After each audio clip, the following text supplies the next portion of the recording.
Hello বন্ধুরা, welcome to my channel. আশা করি তোমরা সবাই ভালো রয়েছো। আজ ভাবলাম দুপুরে কোনো মাছের রেসিপি বানাবো, তাই দেরি না করে সকালে মার্কেটে চলে গিয়েছিলাম। যেহেতু রাঁচিতে জ্যান্ত টাটকা মাছ পাওয়াই যায় না, সবসময় মরা মাছটাই নিয়ে আসতে হয়, কিন্তু আজ জ্যান্ত টাটকা রুই মাছ পেয়েছিলাম। তাই আর কি দেরি না করে রুমে নিয়ে চলে এলাম। রুমে এসে ভালো করে পরিষ্কার করে ধুয়ে নিলাম মাছগুলো। তারপর নুন হলুদ মাখিয়ে মাছগুলো কিছুক্ষণের জন্য রেখে দিয়েছিলাম। এরপর গরম তেলের মধ্যে মাছগুলো এভাবে ধীরে ধীরে ফ্রাই করে নেব। আচ্ছা, তোমাদের রুই মাছের কোন রেসিপি খেতে ভালো লাগে আমাকে অবশ্যই কমেন্ট করে জানিও। কিন্তু তোমরা আজ বানাবো রুই মাছের পোস্ত। তো তার আগে সব মাছগুলো এইভাবে ফ্রাই করে নিই। আর রুই মাছের পোস্তর জন্য আমি 1 চামচ পোস্ত, হাফ চামচ সরষে, হাফ চামচ মগজদানা নিয়েছিলাম। এগুলো একটা পেস্ট বানিয়ে নেব। আর পেস্ট করতে করতে আমি একটা পেঁয়াজ, একটা টমেটো ছোটো ছোটো করে কুচিয়ে নিয়েছিলাম। এগুলি একটা ভালো করে কষিয়ে নেব।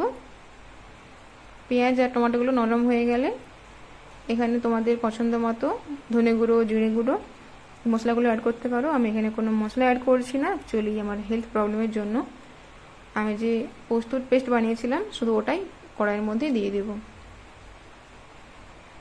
এরপর একসাথে পেঁয়াজ, টমেটো আর পোস্তর যে পেস্ট ভালো করে কিছুক্ষণ বয়েল করে নেব। বয়েল হয়ে গেলে পরিমাণ মতো এখানে জল দিয়ে দিলাম।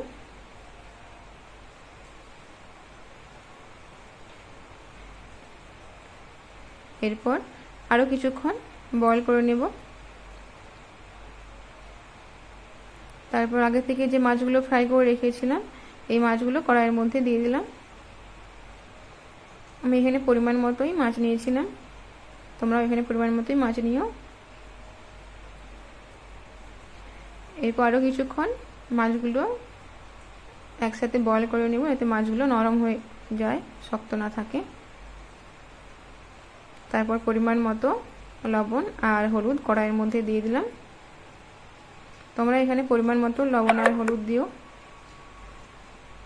এরপর আরও কিছুক্ষণ বয়েল করে নেব একসাথে। তারপর কিছুক্ষণের জন্য ঢাকনা দিয়ে ঢেকে দিলাম, যাতে সুন্দরভাবে বয়েল হয়ে যায়। এখন রুই মাছের পোস্ত পুরোপুরি পরিবেশন করার জন্য রেডি। উপর থেকে ছোটো ছোটো করে কুচিয়ে রাখা ধনেপাতাগুলো দিয়ে দিলাম।